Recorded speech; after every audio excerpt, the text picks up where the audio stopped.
ተመልሰናል አድማጮቻችን። አራዳ ኤፍ ኤም 95.1 ላይ ትገኛላችሁ። ፉትቦል ካፌ ነው ፕሮግራሙ። እያደመጣችሁን ስለሆነ እጅግ ነው እናመሰግነው። የባየር ሙኒክን ጉዳይ እንመልከት። ትናንትና 34ኛውን የቡንደስሊጋ ዋንጫ ማንሳታቸውን አረጋግጧል። ባየር ሊቨርኩሰን ነጥብ መጣሉን ተከትሎ ይህንን ጉዳይ እናንሳው። ሃሪ ኬን ዋንጫ ለማንሳት ነበር ወደ ሙኒክ ያቀናው። ነገር ግን በመጀመሪያ ውድድር ዓመት ሊቨርኩሰን ዋንጫ ስላነሳ ከሌሎች ውድድሮችን ባየር ሙኒክ እንደዚሁ ስላልተሳካለት ይህንን ማድረግ አልቻለም ነበር። አሁን ገለልተኛ ለሆኑ እግር ኳስ ተመልካቾች የሃሪ ኬን ዋንጫ ማንሳት ብዙ የሚያስደስት ይመስላል። ይህንን ጉዳይ እንመልከት። በእንግሊዝ ፕሪሚየር ሊግ ከታዩ ትላልቅ ተጫዋቾች መካከል ሃሪ ኬን አንዱ ነው። ምንም ጥያቄ የለውም። በዋንጫዎች የታጀበ የእግር ኳስ ሕይወት በፕሪሚየር ሊግ አይኖረው እንጂ ይህንን ማድረግ ችሏል። ቶማስ ሙለር 13 የቡንደስሊጋ ክብሮችን የሚያሳካበት ምሽት ነበር። እናንሳው ይህንን ጉዳይ። እሱም በክረምቱ ሙኒክ እንደሚለቅ ተረጋግጧል። ልክ ነው። ምሳ ቅዳሜ ዕለት በራሳቸው ሊያደርጉት ይችሉ ነበር። በታችኛው ሳክሰኒ ከላይፕዚሽ ጋር ተጫውተው እስከ መጨረሻዎቹ ደቂቃዎች 3-2 እየመሩ መጨረሻ ላይ በተቆጠረ ጎል በዩሱፍ ፖልሰን ጎል አማካይነት ጨዋታው 3-3 አለቀና ባየርን ጨዋታውን በማሸነፍ ሻምፒዮን መሆኑን ማረጋገጥ አልቻለም እና ለአንድ ሳምንት የተራዘመ መስሎ ነበር። እንደምታስታውሹ እዛ ጨዋታ ላይ በቅጣት ምክንያት ሃሪ ኬን አልተሰለፈም። ስለዚህ ትራክሱቱን ለብሶ አጠገቡ ወንድሙና ወኪሉ የሆነው ሰው እና ወላጆቹ ነበሩ። ልጆቹም ባለቤቱም እንደዚሁ ሻምፒዮን ሊሆኑ የሚችሉበት ቀን ስለነበር አብረውት ወደ ሳክሰኒ ሄደው ነበር። ግን የመጨረሻዎቹ ደቂቃዎች ላይ ባየርን 3-2 እየመራ ስለነበር ውጤቱ በዚያው ቢጠናቀቅ የሌቨርኩሰንና የፍራይቡርግ ውጤት ምንም ሆነ ምን ባየር ሚኒክ የቡንደስሊጋ ሻምፒዮን መሆኑን እዚያው ቅዳሜ ዕለት ሊያረጋግጥ ይችል ነበር። ስለዚህ ወርዶ ነበር፣ ወደ ሜዳው አፋፍ ወደ ሜዳው ጠርዝ መጥቶ ነበር። ግን መጨረሻ ላይ ያቺ የዩሱፍ ፖልሰን ጎል ስትቆጠር ለአንድ ሳምንት የተራዘመ መስሎ ነበር። አሁን ለአንድ ቀን የተራዘመው፣ ምክንያቱም ትላንትና 2-2 ተለያየና አሁን የተቀረው ጨዋታ የ8 ነጥብ ልዩነት አላቸው፣ የ30 ጎል ልዩነት አላቸው። ሊደርስበት አይችልም ሌቨርኩሰን ሚዩኒክ ላይ እና ሜዳ ውስጥ ወደ ባየር ሚኒክ ከተዘዋወረ በኋላ የቅርብ ጓደኞቹ ሆኖ ከተገኙት መካከል አንደኛው አሁን ክረምት ሲመጣ ይለቃል ያልሽው ቶማስ ሚለር አንደኛው ነው። ኔክስት ዊክ ሃሪ ኔክስት ዊክ ሲለው ይሰማ ነበር እና ብዙም እንደው እንዳዘነ ሰውም አልነበሩም። ልክ ጎሉ ሲቆጠር ሜዳ ላይ የወደቁ የተቆጡ የባየርን ተጫዋቾች ነበሩ። ግን ከጨዋታው መጠናቀቅ በኋላ የነበረውን ስሜት ካየሽ ለአንድ ሳምንት ተራዘመ እንጂ አይቀሬ ነው የሚል ስሜት ስለነበር እንደው እንደ ተሟላ ሴሌብሬሽን እንኳ ባይታይ ያችኑም ኔክስት ዊክ ሃሪ የምትለዋን ካፕሽን ኢንስታግራሙም ላይ ለጥፏት ነበር ቶማስ ሚለር። ከዚያ ግን ትላንትና ሌቨርኩሰን ካላሸነፈ ሻምፒዮን ሊሆኑ ይችሉ እንደነበር ስለሚያውቁ የባየርን ተጫዋቾች በአንድ በዛው በሚኒክ ከተማ ባለ ሬስቶራንት ተሰባስበው ነው ጨዋታውን ያዩት። ለመጨረሻ ላይ ባለድል ሆኑ። ሊደረስ በማይችል ሂሳባዊ ርቀት ላይ ማቴማቲካል ርቀት ላይ ስለሆነ ያሉት እና መጀመሪያ ሶሻል ሚዲያ ላይ ፖስት ካደረጉት ተጫዋቾች መካከል አንደኛው ሃሪ ኬን ነበር። ቻምፒየንስ ዌር ቻምፒየንስ ብሎ የጻፈው እና የዋንጫ ምልክትም ኢንስታግራሙ ላይ ወዲያው ፖስት አደረገ። በእርግጥ ለአንዳንድ የባየርን ተጫዋቾች በቀደም እንዲያውም ከላይፕዚሽ ጋር ከተጫወቱ በኋላ ሻምፒዮን መሆናችን አይቀርም የሚል መተማመን ስለነበራቸው ለስፖርት ዳይሬክተሩ ማክስ ኤበርል ላይፕዚሽን ካሸነፍን በኋላ ገና ቅዳሜ ከሞንቼ ግላድባህ ጋር እስክንጫወት ድረስ አንድ ሳምንት ስላለ ቡድኑ ወደ ስፔን ኢቢዛ ሄዶ እንዲዝናና ፍቀድ ብለው ጠይቀው ነበር። አምበሎቹ ዋናው አምበል ማኑኤል ኖየር፣ ሌሎቹ የቡድኑ መሪዎች ቶማስ ሚለር እና ዮሹዋ ኪሚህ አይነቶቹ ተጫዋቾች ጭምር። ይሄ በስፖርት ዳይሬክተሩና በተጫዋቾቹ መካከል የነበረ ንግግር ነው። ግን በጀርመን ሚዲያዎች በተለይ በባቫሪያ ባሉ ጋዜጦች መረጃው ሾልኮ ወጣና ማክስ ኤበርል የግድ ማስተባበል ነበረበት። ላይፕዚሽን ብናሸንፍም የሚቀጥለው የሞንቼ ግላድባህ ጨዋታ እስኪመጣ ድረስ ባለው የጊዜ ክፍተት ተጫዋቾቹ ወደ ላይ ኢቢዛ ሄደው ፓርቲ እንዲያደርጉ አልፈቀድኩላቸውም ብሎ እንዲያስተባብል ሆኗል። በእርግጥ ኪሚህ ከጨዋታው በፊትም ከዚህ በኋላ ባለው ጊዜ ሌቨርኩሰን 3 ጨዋታዎችን 7-0 ያሸንፋል፣ እኛ 2 ጨዋታዎችን 5-0 እንሸንፋለን ብዬ አላምንም። ስለዚህ እንደው እንደፈለጋቸው የሂሳብ ቀመር በሉት እንጂ ከላይፕዚግ ጨዋታ በፊትም ሻምፒዮኖች ነበርን፣ ለእኔ የሚያመጣው ልዩነት አልነበረም አለ። አሁን ያው ማቴማቲካል እርግጠኝነት እንዲኖር እንጂ ገና አስቦ ተሰናድተውበታል በቃ ወደ ኢቢዛ ለመሄድ ግን አልሆነም። የግድ በይፋ ሻምፒዮን መሆናቸው በሂሳባዊ ስሌት እርግጥ እስኪሆን ድረስ መጠበቅ ነበረባቸው እና ብዙም ሀዘን አልነበረም። ግን ትላንትና ልክ አስታውሳለሁ ሌስተር ሲቲ የፕሪሚየር ሊግ ሻምፒዮን ሲሆን 2015-16 የውድድር ዘመን ሌስተር ተጫውቶ እዛው ሜዳ ውስጥ አልነበረም ሻምፒዮን የሆነው። ቀጥሎ በሚመጣው ምሽት ቶተንሃምና ቼልሲ በብሪጅ ይጫወቱ ነበር። መጨረሻ ላይ ኤዲን ሃዛርድ ያቺን ጎል ሲያስቆጥር ሌስተር ሻምፒዮን ሆነ። ግን ሁሉም የሌስተር ተጫዋቾች በጄሚ ቫርዲ መኖሪያ ቤት ተሰባስበው ነበር ጨዋታውን ያዩ የነበረው እና ትላንትናም በአንድ እንግዲህ ሬስቶራንት ውስጥ ተሰባስበው ነው ሻምፒዮን መሆናቸውን ያወቁት እና ሴሌብሬት ሲያደርጉ ሲጠቃቀፉ አየን። የ27 ሰከንድ ቪዲዮም በሶሻል ሚዲያ ፕላትፎርሞቹ ላይ ሃሪኬን ፖስት አድርጓል። አሁን እንዳነሳሹ ነው ብዙ ይሄ ድል ለሃሪኬን ነው ትልቁ፣ ለባየር ሚኒክም ትልቅ ነው። ምክንያቱም ባለፈው የውድድር ዘመን ሻምፒዮን አልነበሩም። አሁን ምንድን ነው ይሄ ኖርማል ኦርደር ሪስቶር ተደርጓል። እንደገና ወደ ጀርመን እግር ኳስ እልቅና ወደ ሪኮርድ ማሽተርነቱ ወደ ምኑ ተመልሷል። ነገር ግን ሃሪኬን ከቶተንሃም የዛሬ 2023 ላይ ማለት ነው ለቆ ሲሄድ ዋናው ዓላማው የነበረው የቡድን ዋንጫ ማንሳት ነው። አሁን የሃሪኬንን ፔጅ የዊኪ ፔጁን የዊኪፒዲያ ፔጁን ገብተሽ ብታይ በቡድን ድልነት የሚመዘገብ አንድም ውጤት የለውም በዋንጫ የኦነርስ ተብሎ ሲጻፍ የዊኪፒዲያ ፔጁን ብታይ አንድም የለም። ይሄ ሁሉ ጊዜ ተጫውቶ 600 ምናምን ጨዋታ አድርጎ 400 ምናምን ጎል አስቆጥሮ አንድም ያሸነፈው ዋንጫ የለም። ከዚያ በሌላው ክፍል ደግሞ የግለሰብ በግል ያገኛቸው ድሎች አሉ አይደለም፣ እነሱን ብታይ 49 ተቆጥረያለሽ። በግል ያገኛቸውን ክብሮች በተመለከተ ይሄ የወል ከቡድን ጋር ከክለቦቹ ጋር ወይም ከብሔራዊ ቡድን ጋር ያሳካው የሚጠቀስ አንድም የዋንጫ ዝርዝር የለም። ስለዚህ ዜሮ ነው እዛ ላይ። ከጎን በኩል ያለው ኢንዲቪጁዋል ኦነርስ በሚለው ዝርዝር ስር ግን 49 የመጀመሪያው የተጠቀሰለት 2011-12 የውድድር ዘመን የሚልዋል ተጫዋች ሆኖ በውሰት ለሚልዋል ተሰጥቶ በነበረበት ጊዜ እንግዲህ ለቶተንሃም በ2010 ነው የመጀመሪያ ፕሮፌሽናል ኮንትራቱን የፈረመው። ግን በዋናው ቡድን ውስጥ ቲም ሼርውድ እሱን ማሰለፍ እስኪጀምር ድረስ በውሰት ለተለያዩ ክለቦች ተሰጥቶ ተጫውተዋል። ለሌስተር፣ ለኖርዊች፣ ለሚልዋል ለምን እና አንደኛው ለምሳሌ 2011-12 የውድድር ዘመን ላይ የሚልዋል የአመቱ ወጣት ኮከብ ተጫዋች ተብሎ የተመረጠበት አለ እና ይሄ የተለያዩ ቡሌት ፖይንቶች አሉ አይደል? በቡሌት ፖይንቶች ስር 49 ናቸው እና ከነዛ መካከል ለምሳሌ 2018 የዓለም ዋንጫ ከፍተኛ ጎል አስቆጣሪ 3 ጊዜ፣ የፕሪሚየር ሊግ ከፍተኛ ጎል አስቆጣሪ 6 ጊዜ፣ የአመቱ የፕሪሚየር ሊግ ምርጥ 11 ውስጥ መካተት እያለ እንዲህ ስትወርድ 49 እንግዲህ እዚህ ላይ የማይጠቀሱ የቶተንሃም የምንጊዜም ከፍተኛ ጎል አስቆጣሪ በታሪክ የእንግሊዝ ብሔራዊ ቡድን የምንጊዜም ከፍተኛ ጎል አስቆጣሪ በታሪክ የሚሉ የግል ክብሮች አሉት። የአንድ ተጫዋች የግል ሪከርዶች፣ የቡድን ግን የለውም እና ይሄ ለረጅም ጊዜ 6 ፍጻሜ ደርሶ አለማሸነፍ ከእንግሊዝ ጋር ያለፉትን 2 የአውሮፓ ዋንጫዎች ፍጻሜ ደርሶ ባለፈው በ2024 የፍጻሜ ጨዋታ በስፔን በ2021 በመለያ ምት በጣሊያን የተሸነፉበትን የፍጻሜ ጨዋታ ጨምሮ በቶተንሃም ደግሞ የቻምፒየንስ ሊግ ፍጻሜ ደርሶ በሊቨርፑል 2 ጊዜ ለሊግ ካፕ ፍጻሜ ደርሶ ተሸንፏል። 3 ወይም በትንሹ 2 የተለያዩ ሲዝኖች ላይ የፕሪሚየር ሊግ የዋንጫ ተፎካካሪ ነበር። አንዴ በሌስተር አንዴ በቼልሲ ተበልጦ አልተሳካለትም እና ሰዎች ሃሪኬን ዋንጫ የማይቀናው ከርስ ስላለበት ነው፣ እርግማን አለ ሃሪኬንን በተመለከተ ተባለ።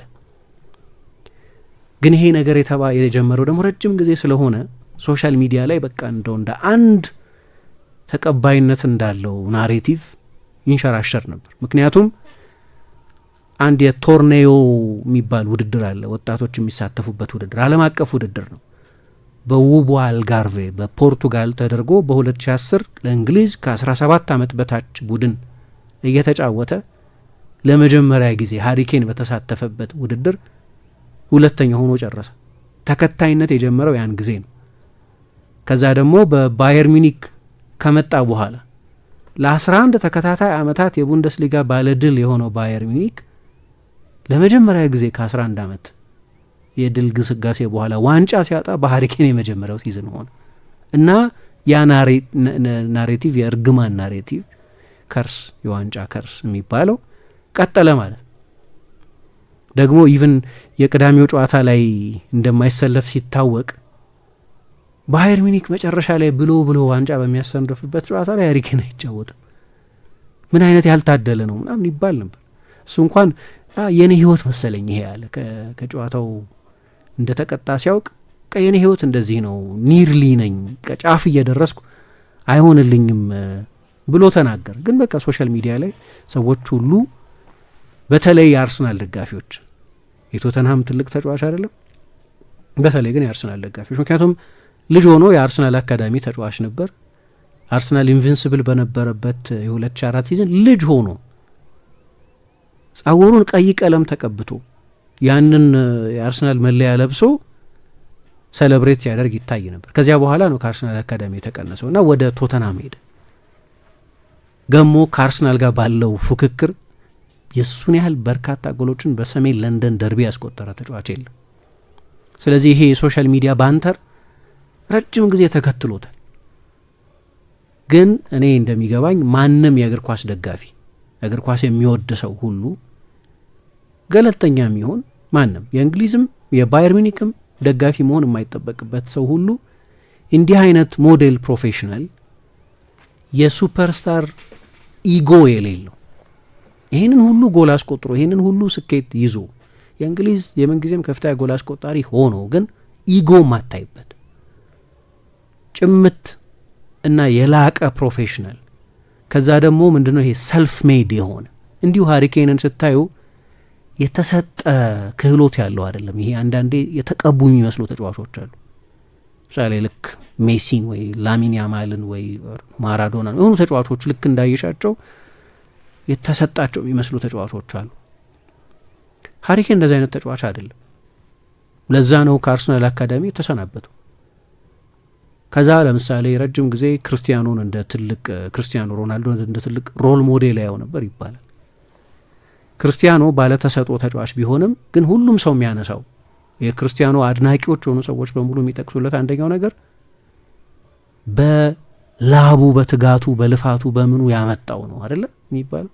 ሰልፍ ሜድ ነው የሚባለው እንጂ ልክ እንደ በቃ ኔይማርን ስታይ እንደምታየው አይነት የተለየ ጊፍት አለ አይደል? ሃሪኬን እንደዚህ አይነት ጊፍት የለውም።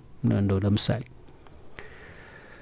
መጨረሻ ላይ እንዲህ አይነቱ ሰው ሚዲያ ላይ አጀንዳ የሚሆን ነገር ሲናገር ማትሰሚው ኢጎ ማያፍነው በቃ ይህንን ሁሉ ደረጃ ላይ ከደረሰ በኋላም ጭምት ህይወት አሁን በባየርን ወደ ልምምድ ሜዳ ወደዛ በንስትራዝ ሲገባም ወደ ስቴዲየሙ ሲገባም ያንዳንዱን ሰው ሰላም ብሎ ነው የሚገባው ይባላል።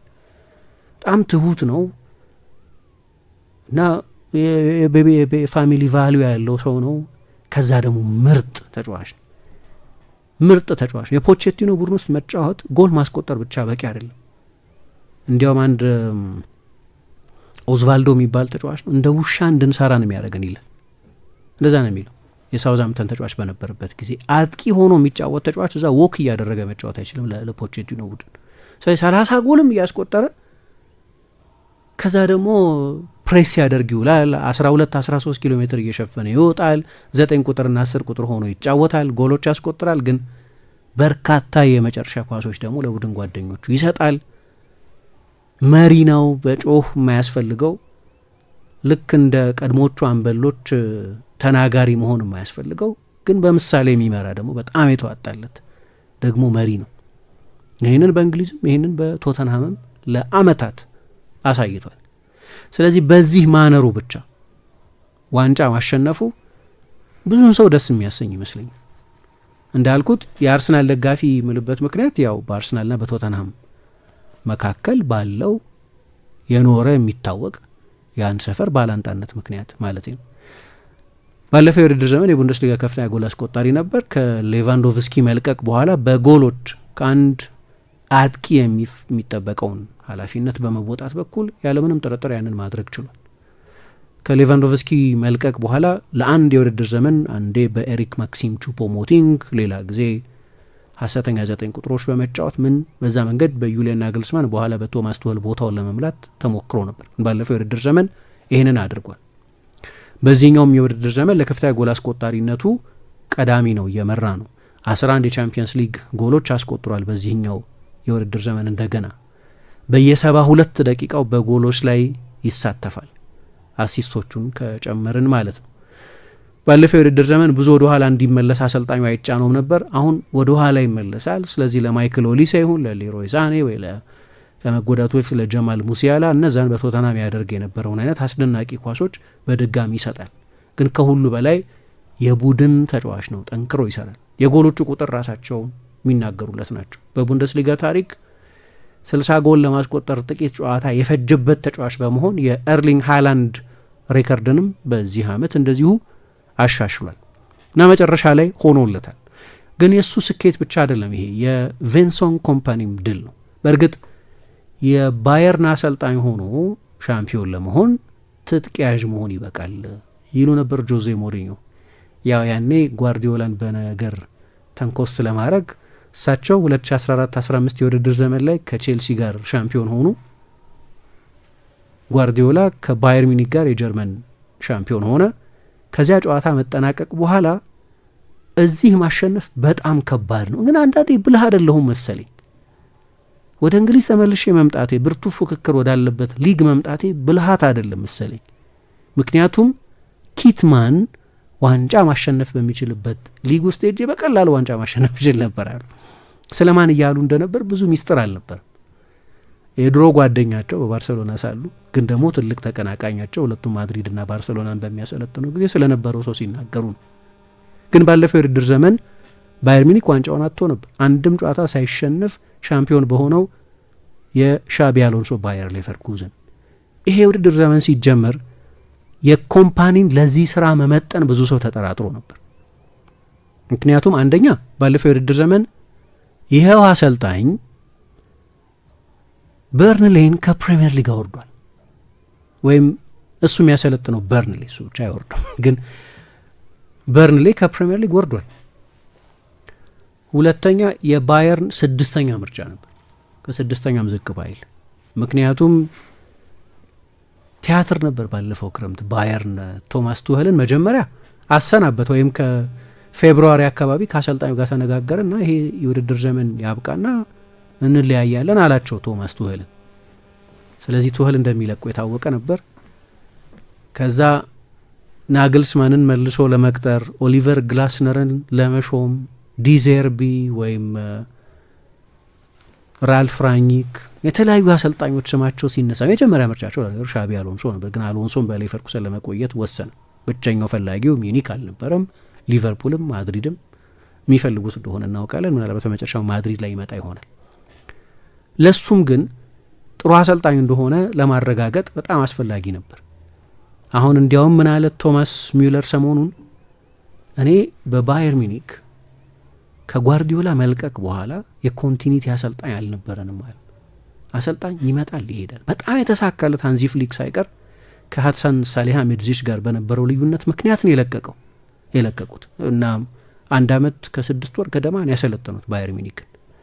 አሁን ባየር ሚኒክ ማድረግ ያለበት የመልበሻ ክፍል ማኔጅመንቱ በጣም ጥሩ ስለሆነ፣ ከተጫዋቾቹ ጋር ያለው ግብብ በጣም ጥሩ ስለሆነ፣ አንድም ጠብ ስላልተሰማ፣ አንዱ ፍርሃት የነበረው በሶሻል ሚዲያ ላይ የወጡ አንዳንድ ቪዲዮዎች ነበሩ። በተለይ የበርንሌ አሰልጣኝ ሆኖ አንዳንድ ተጫዋቾችን ጸያፍ ቃላት ጭምር እየተጠቀመ ሲዘልፍ የታዩ እንዴ ይህንን ባህሪው ይዞ ከ1990ዎቹ መጀመሪያ ጀምሮ ኤፍሲ ሆሊውድ የሚል ቅጽል ስም ያለውን ከነ ኤፈንበርግ፣ ሉተር ማታያስ ጀምሮ ለመቆጣጠር በጣም አስቸጋሪ እንደሆነ በሚታወቅ የመልበሻ ክፍል ውስጥ እነዛን ኮከቦች እንደዛ ሊዘልፍ ነው ወይ? 2 ቀን አያድርም በባየር ሚኒክ ካምፕ ውስጥ ሊያደርግ አይችልም። እንደዛ ያንንም አላደረግም። አሁን ብዙሃን መገናኛዎች ላይ ወጥተሽ ብታይ የእሱን እያንዳንዱን ቅድመና ድህረ ጨዋታ ጋዜጣዊ መግለጫ አንድም ተጫዋች በስም ጠቅሶ አንድም ተጫዋች በስም አንስቶ ተችቶ አያውቅም። እንደ ባየርን አይነት ቡድኑ ስታሰለጠኝ ናግልስማን እንደሚለው የአንድ አሰልጣኝ ችሎታ ሶሻል ኮምፒተንስ 70%፣ ታክቲካል ብቃት 30% ነው የሚለው። እንዲያውም የጀርመን አሰልጣኝ ከሆነ በኋላ አይ ተሳሳትኩ፣ ታክቲካል ኢንፑት ከ20% አይበልጥም፣ 80% ሰውን ማስተዳደር የፒፕል ማኔጅመንት የሚባለው ወይ የሰው የሂውመን ማኔጅመንት እሱ በጣም አስፈላጊ ነው ይላል። ኮምፓኒ ያወቀው አንዱ ነገር እሱ ነው። አንደኛ በቅርብ ጊዜ ትልቅ ተጫዋች ነበር። ስለዚህ ስታሮች ባሉበት የመልበሻ ክፍል ውስጥ እንዴት መናገር እንዳለበት ያውቃል። ዚዳን ለምሳሌ በሪያል ማድሪድ የመልበሻ ክፍል ያደረገው አንደኛው ነገር እሱ ነው። ዚዳን ትልቅ ተጫዋች ነው፣ እያንዳንዱ ተጫዋች ያከብረዋል። ስለዚህ እያንዳንዱ የሚወስነውን ውሳኔ ለምሳሌ ቤኔቴዝ ማን አንተ ምናምን እንደሚሉት ዚዳንን ሊሉት አይችሉም። ዚዳን ማን እንደሆነ ሁሉም ሰው ያውቃል። ግን እሱም ደግሞ እነሱን እንዴት ሃንድል ማድረግ እንዳለበት ያውቅ ነበር። ትልልቅ መልበሻ ክፍል ውስጥ ስኬታማ ለመሆን የሂውመን ማኔጅመንት አስፈላጊ ነው። በእርግጥ ባየርን ባለው የፋይናንስ አቅም ምክንያት ይህ ተፈጥሯዊ ነው።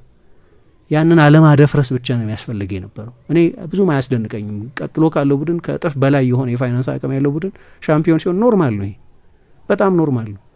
ግን ኮምፓኒ ልምድ አልባ ስለነበር ጥርጣሬዎች ነበሩ። አምና ቱህል አላደረጉትማ። ቱህልን የመሰለ ልምድ ያለው አሰልጣኝ እኮ ሻምፒዮን አልሆንም። ስለዚህ እንደው ሌቨርኩሰንን ብዙ ተጫዋቾችን ስላላጣ ሌቨርኩሰን ምናልባት ለ2-3 ዓመት ቡንደስሊጋውን ይቆጣጠር ይሆን ሚል 1-2 ጥያቄም ስለነበር ለነዛ ጥያቄዎች በቂ መልስ ሰጥቷል። እንደው አብዮተኛ ነው ማለት አይቻልም፣ ግን ከቫንሃል አሰልጣኝነት ጀምሮ ባየር ሚኒክ የኳስ ቁጥጥር ቡድን የማጥቃት ቡድን ነበር። ኮምፓኒም ከፔፕ ጋር እንደሰራ ሰው የሚያጠቃ ቡድን ነበር። በርንሌይ ወደ ቻምፒየንሺፕ በመጣበት ጊዜ ኃይለኛ የፖሴሽን ቡድን ነበር። የኮምፓኒም ቡድን ልክ እንደዚህ ሆኑ፣ በጣም ፕሮአክቲቭ ደፋር ነው። እንግዲህ ብቸኛው ነጥብ ምንድነው? ከሌሎቹ ዋንጫዎች አለመጨመሩ። ባየርን በእርግጥ ባለፈው ዓመት ሌቨርኩሰን በመሀል ጣልቃ ገብቶ ስለነበር እንደገና የቡንደስሊጋ ሱፐርማሲውን መድገሙ በጣም አስፈላጊ ነበር። የአሁኑ ኮንቴክስቱ የተለየ ነው። ግን ባየርን ስኬቱን በቡንደስሊጋ አይደለም የሚለካው፣ በቻምፒየንስ ሊግ የትኛው ርቀት ድረስ ሄድኩ በሚለው ነው የሚለካው። ከ2010 ወዲህ ከሪያል ማድሪድ ቀጥሎ ስኬታማ የቻምፒየንስ ሊግ ቡድን ባየር ሚኒክ እና ቼልሲ ናቸው። ሁለት ጊዜ ቻምፒየንስ ሊግ ስላሸነፈው። ግን ሚኒክ ሌላ ጊዜ ፍጻሜ ደርሷል፣ 6 ጊዜ ግማሽ ፍጻሜ ደርሷል። በዚህ ጊዜ ውስጥ ደጋግሞ ግማሽ ፍጻሜ እና ማሸነፍ የሚለካው በቻምፒየንስ ሊግ ስለሆነ ደግሞ በዚህ ዓመት እዛው በአሊያንዝ አሬና ስለነበር የሚደረገው። ግን ያ የኢንተር ጨዋታ የመጀመሪያውን ጨዋታ መሸነፍ አልነበረባቸውም እንደኔ አስተያየት፣ 2-1 የተሸነፉበትን ጨዋታ። ሁለተኛ ግን መርሳት የሌለብን ማኑዌል ኖየር አልነበራቸውም፣ ጀማል ሙዚያላ አልነበራቸውም። እርግጠኛ አይደለሁም ሙሲያላ ቢኖር ኖሮ ወይ ማኑዌል ኖየር ቢኖር ኖሮ እነዛ ከ4 ጨዋታዎች 3 የቆሙ ኳሶች መቆጠራቸውን እርግጠኛ አይደለሁም። ምክንያቱም ዶሚናንት ግብ ጠባቂ ነው። ኦርቢግ የሚባል ወጣት ግብ ጠባቂ ነው የተጠቀሙት ሰሞኑን። ሌሎችም ጉዳቶች ነበሩባቸው። በተለይ ተከላካይ ስፍራ ላይ አልፎንሶ ዴቪስ እንደምታውቂው ተጎድቶባቸዋል። እነዚህ በቁልፍ ጊዜ የመጡ ጉዳቶች ናቸው። ሌላኛው በሌቨርኩሰን በዴፍፒ ፖካል የተሸነፉበት ነው። ግን እሱም በ10 ተጫዋች ረጅም ሰዓት ተጫውተው ስለነበር ኮንቴክስቱን ማየት ያስፈልጋል። ስለዚህ ለኮምፓኒም ስኬት ነው። መልበሻ ክፍል በአግባብ ኮሚኒኬት የማረግ ውጤትም ነው። ታክቲክ አስፈላጊ ነው፣ ግን ብቻውን አይበቃም። ያው ሌቨርኩሰን ብዙ አቻ ወጥቷል። በዚህ ዓመት ብዙ ነጥብ ጥሏል። እዚህ ውስጥ የአንዳንድ ተጫዋቾችንም ጥቅም ከፍ አድርጓል። ለምሳሌ ኪሚህን በተመለከተ ቱህል ምናልባት የናግልስማን የቅርብ ሰው ስለነበር ሊሸጡት ይፈልጉ ነበር ይባላል። አልሸጠውም እሱ። እንዲያውም ሰዎች እንደሚሉት በአማካይ ክፍል ላይ በተሰጠው የኃላፊነት መጠን ከስቴፋን ኤፈንበርግ በኋላ ባላክ እንኳ ያልነበረው ሜዳ ውስጥ የመወሰን ስልጣን ተሰጥቶታል። እያንዳንዱ ማጥቃት በሱ ስር እንዲያልፍ በማድረግ የሚሉ ሰዎች አሉ። ከሀሪኬን ባሻገር ማይክል ኦሊሴ የሚደንቅ የውድድር ዘመን አሳልፏል፣ እስኪጎዳ ድረስ። ጀማል ሙሲያላም እንደዚሁ። ስለዚህ የወልም ስኬት ነው፣ ግን ለአንዳንዶቹ ግለሰቦች በተለይ ይልቁን ለሀሪኬን ግን ለራሱ ለኮምፓኒም ቢሆን በጣም ትልቅ ድል ነበር እና ሚኒክ ትላንትና በይፋ ለ34ኛ ጊዜ በክለቡ ታሪክ ሬኮርድ ማይስተር የሚባለው የሪከርድ ማስተር የሚባልበት አንደኛው ምክንያትም ይሄኛው ነው። የሚኒክን ያህል ደጋግሞ ያሸነፈ የለም።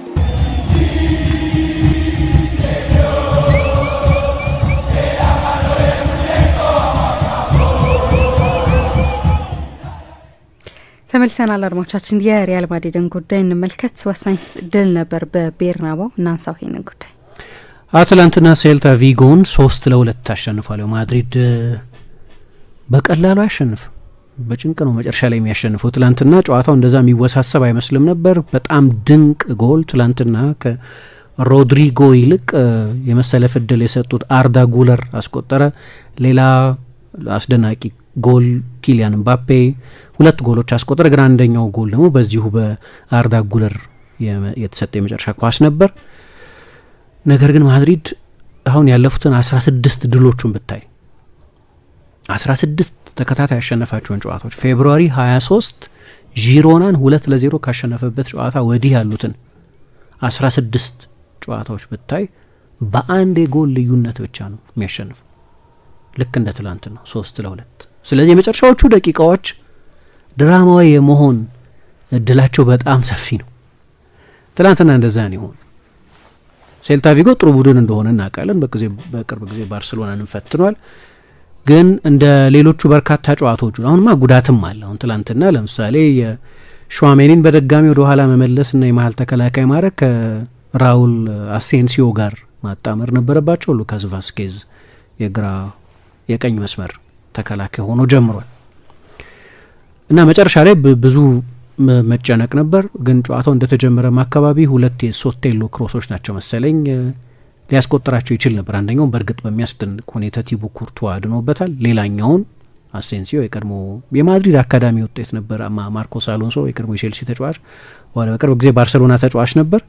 ግን ደግሞ ማድሪድም 3-2 እያለ በምባፔ በጁድ ቤሊንገም በብራሂም ዲያዝ አማካይነት 4-2 ሊያደርግ የሚችልባቸው እድሎች ነበሩት። መጨረሻ ላይ እንግዲህ በጭንቅም ቢሆን አሸንፈዋል። ግን አንድ መነሳት ያለበት ነጥብ አሰልጣኙ እረዳቸዋለሁ ምን አይነት እንዳደረጉ።